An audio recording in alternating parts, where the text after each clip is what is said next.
Bonjour à tous, je suis ravi de vous retrouver dans cette nouvelle vidéo en votre compagnie dans laquelle on va parler pige téléphonique. On va voir pourquoi ça ne marche pas et comment faire pour que ça marche mieux. Mais en attendant, vous pouvez télécharger mon guide 3 conseils pour multiplier par 2 votre rentrée de mandat exclusif en cliquant sur le lien qui se trouve dans la description de cette vidéo. Vous me laissez votre mail et je vous envoie votre guide directement dans votre boîte mail. Alors aujourd'hui donc, vous l'avez compris, on va parler de prospection téléphonique, celle qui fait peur, celle qui fait trembler les foules, cette pige téléphonique. On va essayer de comprendre pourquoi ça fonctionne pas toujours et qu'est-ce qu'on pourrait faire finalement pour faire en sorte que ça s'améliore. Alors déjà, dans les raisons pour lesquelles ça ne marche pas, moi j'en vois essentiellement deux. La première, c'est la logique one shot. Il y a une statistique qui dit que les conseillers immobiliers en moyenne relancent 1,4 fois leurs prospects.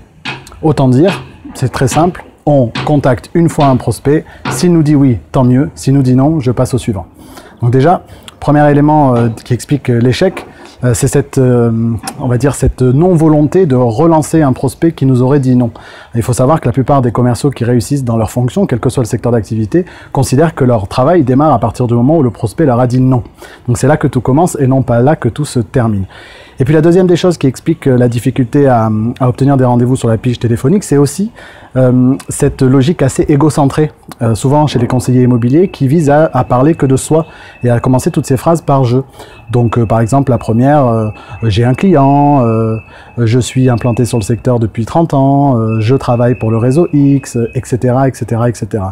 Vous contactez les gens une seule fois et vous ne leur parlez que de vous. Il y a peu de chances qu'effectivement que ça réussisse. Et pourtant, il faut quand même qu'on admette que la pige téléphonique, c'est comme un distributeur automatique de prospects-vendeurs. Parce que finalement, il n'y a pas beaucoup d'autres méthodologies qui vous permettent de vous mettre en contact en instantané avec plusieurs dizaines de gens qui ont des projets de vente dans votre zone. Et je ne vois pas d'autres méthodologies qui vous permettent cela. Et puis maintenant, on va passer peut-être à ce qui pourrait faire que ça marche, et donc qui est forcément lié aux raisons pour lesquelles ça ne fonctionne pas. Première des choses, c'est d'avoir peut-être une première prise de conscience qui est de se dire, ok, parmi les... Alors, partons du principe que vous obtenez 2 rendez-vous tous les 10 appels. On va se dire, on va essayer de qualifier les 8 personnes restantes.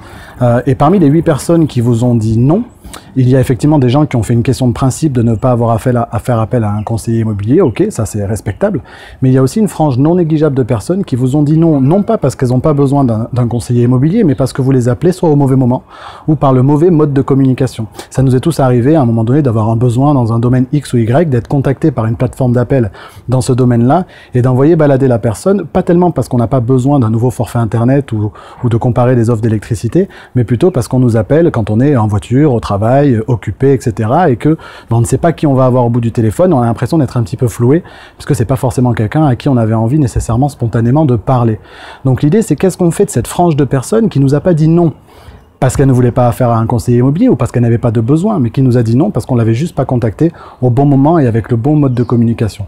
Parce que je vous propose du coup de faire, c'est d'utiliser d'autres canaux de contact avec ces prospects éventuels, donc de relancer, ce que vous ne faites aujourd'hui pas suffisamment, et de les relancer peut-être par du SMS, par de l'email, essayer d'utiliser d'autres stratégies pour relancer cette même personne à un autre moment de la journée et avec un canal différent qui soit peut-être perçu de manière moins intrusive, et voir si effectivement ça marche. Et je peux vous garantir que parmi les gens que j'accompagne, il y a des gens qui ont d'excellents résultats en utilisant du SMS, de l'emailing en complément de leur appel téléphonique.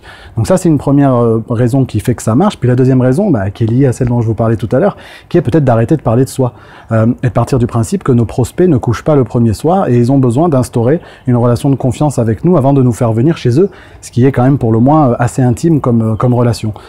Donc, c'est d'avoir une communication qui soit un peu moins tournée vers le jeu et un peu plus tournée vers l'autre, un peu plus tourné vers ses besoins, un peu plus tourné vers sa proposition de valeur, un peu plus tourné vers comment est-ce que je peux apporter quelque chose aux gens qui ont des projets de vente dans ma zone géographique, plutôt que de me contenter de leur demander un rendez-vous. Quand je suis dans une posture de demandeur, je pose une question, j'ai une réponse.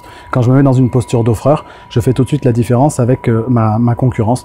Donc ça peut se faire avec des guides que vous pouvez créer, des conseils que vous pouvez donner, etc. Parce que je crois beaucoup dans cette logique qui voudrait que vous puissiez apporter des conseils à des gens qui ont des projets de vente, y compris de manière précontractuelle, avant même qu'ils aient contracté un mandat avec vous. Donc voilà ce que je voulais partager avec vous aujourd'hui dans cette petite vidéo sur la prospection téléphonique. Dites-moi ce que vous en pensez. N'hésitez pas à partager cette vidéo avec quelqu'un qui en aurait besoin. N'hésitez pas à la commenter, à vous abonner à la chaîne YouTube. Je sais que ça fait beaucoup, mais n'hésitez pas à soutenir ces vidéos. Et moi, je vous retrouve très rapidement dans une nouvelle vidéo. Et d'ici là, be good, be different et be yourself. Ciao.